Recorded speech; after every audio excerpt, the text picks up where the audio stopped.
नमस्कार दोस्तों, मैं आपकी स्टोरी टेलर हूँ डॉक्टर श्रद्धा शहाणे। हर हफ्ते सुनो एक कहानी श्रृंखला में आज आपको मुंशी प्रेमचंद द्वारा लिखित कहानी पागल हाथी सुना रही हूँ। इस कहानी में यह बताया गया है कि किस प्रकार इंसान के प्रेम से एक गर्म मिजाज हाथी भी शांत हो सकता है। यदि आपको यह कहानी सुनने में अच्छी लगे तो ज़रूर किसी पास की लाइब्रेरी में जाकर इसे पढ़ने का प्रयास कीजिएगा।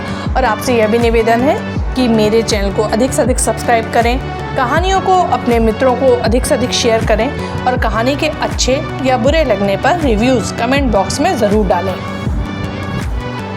मोती राजा साहब की खास सवारी का हाथी। यूँ तो वह बहुत सीधा और समझदार था, पर कभी कभी उसका मिजाज गर्म हो जाता था और वह आपे में न रहता था। उस हालत में उसे किसी बात की सुधि न रहती थी, महावत का दबाव भी न मानता था। एक बार इसी पागलपन में उसने अपने महावत को मार डाला। राजा साहब ने वह खबर सुनी तो उन्हें बहुत क्रोध आया। मोती की पदवी छिन गई, राजा साहब की सवारी से निकाल दिया गया। कुलियों की तरह उसे लकड़ियां ढूंढनी पड़ती, पत्थर लादने पड़ते और शाम को वह पीपल के नीचे मोटी जंजीरों से बांध दिया जाता। रातें बंद हो गया, उसके सामने सूखी टहनियाँ डाल दी जाती थीं और उन्हीं को चबाकर वह भूख की आग बुझाता। जब वह अपनी इस दशा को अपनी पहली दशा से मिलाता तो वह बहुत चंचल हो जाता। वह सोचता, कहाँ मैं राजा का सबसे प्यारा हाथी था और कहाँ आज मामूली मजदूर हूँ। यह सोचकर जोर जोर से चिंघाड़ता और उछलता। आखिर एक दिन उसे इतना जोश आया कि उसने लोहे की जंजीरें तोड़ डाली और जंगल की तरफ भागा। थोड़ी ही दूर पर एक नदी थी। मोती पहले उस नदी में जाकर खूब नहाया, तब वहाँ से जंगल की ओर चला। इधर राजा साहब के आदमी उसे पकड़ने के लिए दौड़े, मगर मारे डर के कोई उसके पास जा न सका। जंगल का जानवर जंगल ही में चला गया। जंगल में पहुंचकर अपने साथियों को ढूंढने लगा। वह कुछ दूर और आगे बढ़ा तो हाथियों ने जब उसके गले में रस्सी और पाँव में टूटी जंजीरें देखी तो उससे मुंह फेर लिया, उसकी बात तक न पूछी। उनका शायद मतलब था कि तुम गुलाम तो थे ही, अब नमक हराम गुलाम हो, तुम्हारी जगह इस जंगल में नहीं है। जब तक वे आंखों से ओझल न हो गए, मोती वहीं खड़ा ताकता रहा।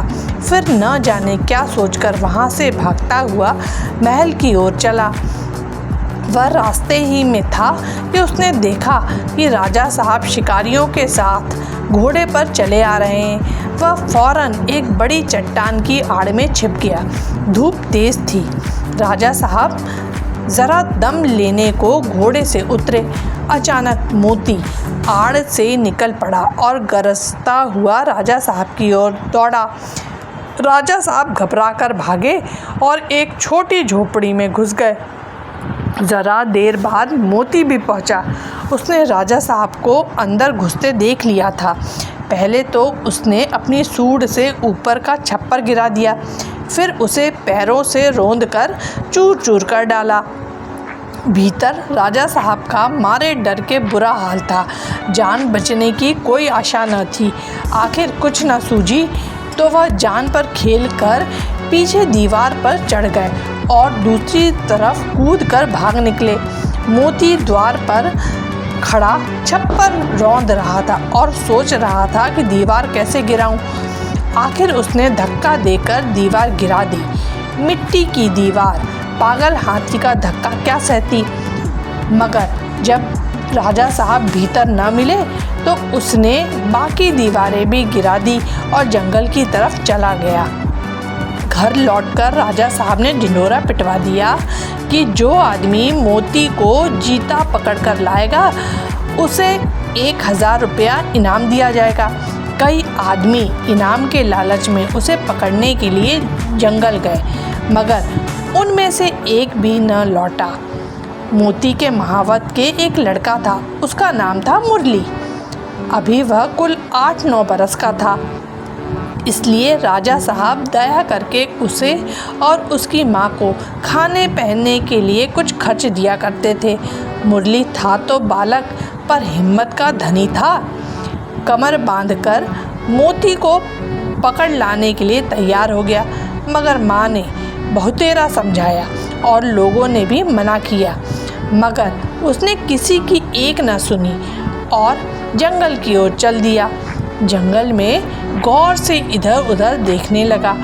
आखिर उसने देखा कि मोती सिर झुकाए उसी पेड़ की ओर चला आ रहा है। उसकी चाल से ऐसा मालूम होता था कि उसका मिजाज ठंडा हो गया है। जो ही मोती उस पेड़ के नीचे आया, उसने पेड़ के ऊपर से पुचकारा, मोती।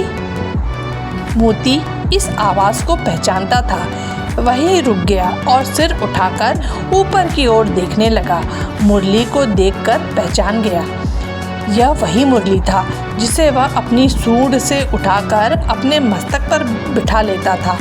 मैंने ही इसके बाप को मार डाला है, यह सोचकर उसे बालक पर दया आई। खुश होकर सूंड हिलाने लगा। मुरली उसके मन के भाव को पहचान गया। वह पेड़ से नीचे उतरा और उसकी सूंड को थपकियां देने लगा। फिर उसे बैठने का इशारा किया। मोती बैठा नहीं। मुरली को अपनी सूंड से उठाकर पहले ही की तरह अपने मस्तक पर बिठा लिया और राजमहल की ओर चला। मुरली जब मोती को लिए हुए राजमहल के द्वार पर पहुंचा तो सबने दांतों तले उंगली दबाई। फिर भी किसी की हिम्मत न होती थी कि मोती के पास जाए। मुरली ने चिल्लाकर कहा, डरो मत, मोती बिल्कुल सीधा हो गया है, अब वह किसी से न बोलेगा। राजा साहब भी डरते डरते मोती के सामने आए। उन्हें कितना अचंभा हुआ कि वही पागल मोती अब गाय की तरह सीधा हो गया है। उन्होंने मुरली को 1000 रुपया इनाम तो दिया ही, उसे अपना खास महावत बना लिया और मोती फिर राजा साहब का सबसे प्यारा हाथी बन गया। यदि आपको यह कहानी सुनने में अच्छी लगी हो तो ज़रूर इसे अपने दोस्तों को शेयर कीजिएगा। धन्यवाद।